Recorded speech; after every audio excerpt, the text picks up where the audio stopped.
What's up guys? In this tutorial, I will show you how to zoom in and out of your video on CapCut on your mobile device. If you're editing a video on CapCut Mobile and want to create a zoom in or zoom out effect, CapCut makes it easy using keyframes.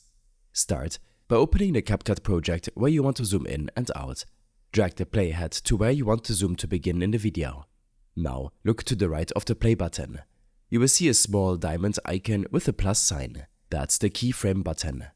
Tap it to set your first keyframe. This marks the beginning of the zoom effect.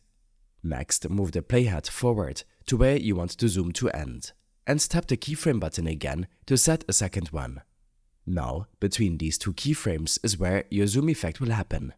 To actually zoom in, tap on the video preview area above the play button and use pinch and spread gestures. CapCut will automatically animate to zoom between the two keyframes based on how much you scale the preview at the second keyframe. To create a zoom out effect, follow the same steps, but instead of enlarging the preview between keyframes, use the pinch gesture at the second keyframe to shrink the view back out. If you need to remove a keyframe, just tap on a second frame marker and hit the keyframe icon with a minus. And that's how you zoom in and out on video clips directly in CapCut Mobile using keyframes. I hope this helped you out. Leave a comment if you have any questions and see you in the next one.